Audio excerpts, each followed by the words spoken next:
we're here with Tyranids turn 4. Finally looking up for the Tyranids a little bit. Better rolling here, so we'll start with this set here. Let's start with the movement phase. Hormagots, I'm sorry, and the Gene Stealers moved up here. Zoe moved from there to there. They were locked in combat, and Gargoyle flew behind the Wave Serpent. Yep. Shooting phase, that lone Gargoyle that wasn't destroyed by the Wave Serpent hit him with one shot, and he glanced him, and then it was a 4, which turned into a 2, which Spirits turned into a 1. Yep. Okay, so he can't shoot, so I'm happy about that. They're in that combat there with the Warriors and his Seer Council on jet bikes. We tied combat. Yep, 1 wound apiece. 1 wound apiece. He lost a guy, I lost a guy. So this one here, it was more for the Eldar's favor.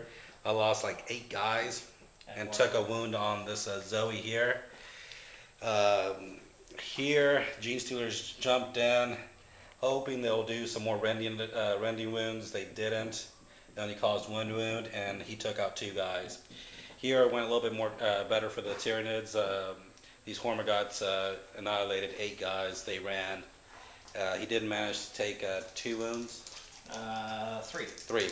So, but they still won, and they're running there. Let's see if they run off the table. Let's see if they run off the table. Yeah, they do. That's a 4, and that's so 6, 10 inches. He runs off, and that's and we'll be back with the rest of Eldar turn 4. Okay, here we go.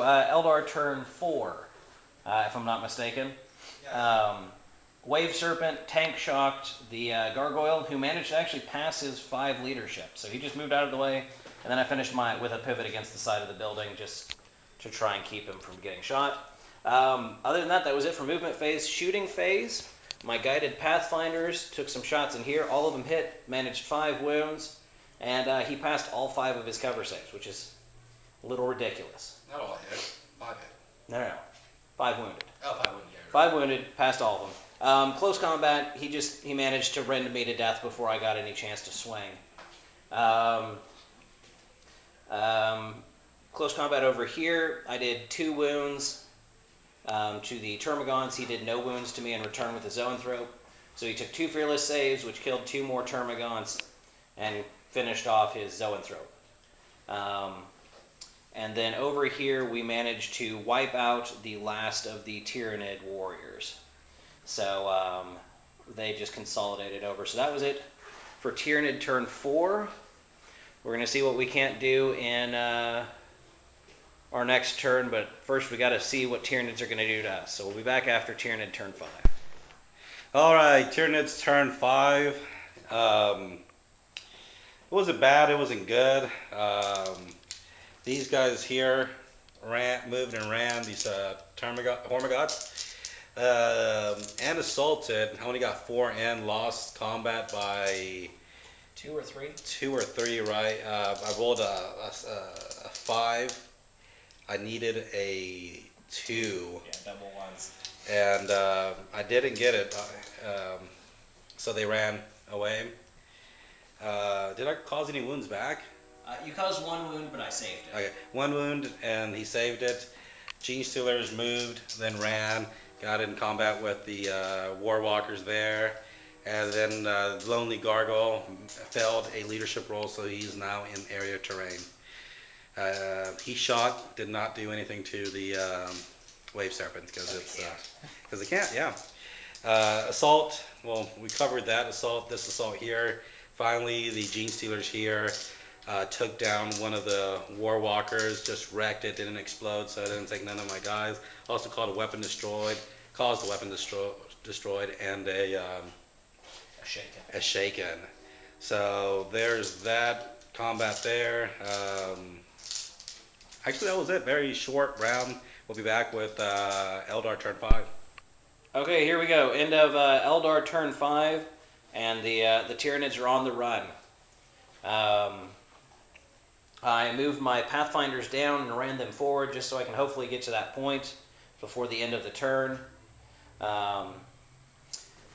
These guys are still fleeing, and they will flee because I'm within 6 inches. I split my Farseer and my Seer, or my Warlock apart, and the Farseer assaulted into the Gene Stealers, and the Warlock assaulted into the Termagants. Gene Stealers hit my Farseer a couple of times, but then just completely whiffed in close combat. I don't think they did any wounds to him. I didn't have to roll any saves. And then they failed to do any wounds to my Warwalkers.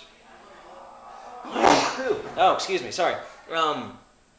Then my Seer, my Warlock there, hit and killed 2 of the Termagants, who then did 1 wound to him, but he saved it.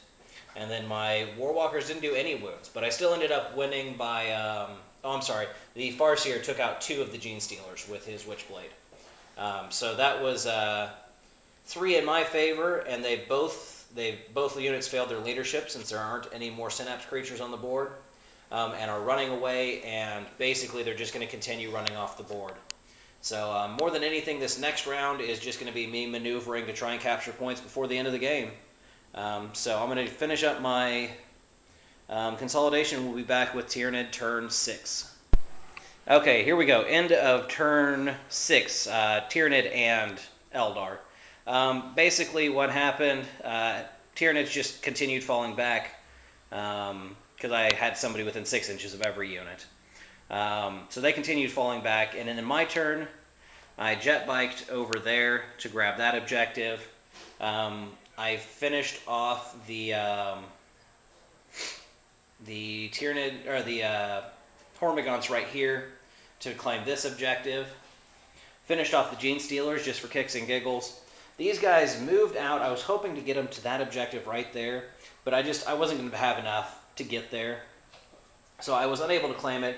But they did wipe this one out with shooting, and then they assaulted in. They failed their leadership, and since they were already fleeing, they were just destroyed. So that's that. I actually ended up tabling the Tyranids, which I was really surprised about. I didn't think I was going to do as well as I did. And to be honest, bad rolls on the Tyranid side did not help. But I claimed 2 objectives, rules as written, and unfortunately both of those were the 10-pointers. So I only got 20 points for objectives, but I did get a 5 victory points for every Tyranid unit, which will total up at the end of the tactics. Yep, that was it. We will be back with MVP and tactics for the Tyranids next. All right, I'm here with Tyranids MVP and LVP. MVP, I guess 2 units. Gargoyle here, Lonely Gargoyle. He faced off against the Wave Serpent. I mean, in the end, he ended up losing, but still, for 3 turns, he faced off with it. The other one would be this squad of Gene Stealers. They took down the Wraith Lord. They took down Warwalker. And LVP, I'm gonna go with 2. 1 is the dice. I rolled a lot of 1s and 2s for runs, movements, and stuff like that. The other one will probably be the Venomthropes, Zoanthropes, the Zoanthropes. I don't think I'm ever going to take them again. They never, well, I mean, out of 3 times I've taken them, they haven't done anything. Either they're out of range or something with a psychic test. I have to roll 3 times before they do anything. So, and now facing against the Eldar, I have to roll on 3d6. So, LVPs can probably be me rolling 1s and 2s, and these Zoanthropes really not doing anything. And the MVPs will probably be that Gargoyle and the Gene Stealers there. Okay, here we go. Eldar, MVP, LVP. Really, I did really well considering. I was really not anticipating tabling Tyranids, especially with the 200-point difference. I got really lucky. There were some really bad rolls on the Tyranid side, which helped out a lot. As far as MVP goes, it's probably going to be my Pathfinders. I've said it before, and I'll say it again. Pathfinders are amazing. They're expensive. They're 24 points a model, but they're great, especially against Tyranids. They're monstrous creature destroyers. They've got a decent range, and I mean, I just can't complain about them. LVP would probably be the Wraithford. Under the circumstances, he didn't do bad. I can't really fault him for it. Really, what did him in was I missed the difficult terrain for the assault. If I had gotten the assault in, he would have just chewed through those Hormigons. But that was it. Everything worked really well. Total everything up, 75 victory points for the Eldar to put into their list in the next game. And look for a couple of these units to come back with some extra special abilities. Again, for all the rules that we're using in this campaign, check out our blog. It's atlantisgaminggroup.com. And thanks for watching. We'll see you next time.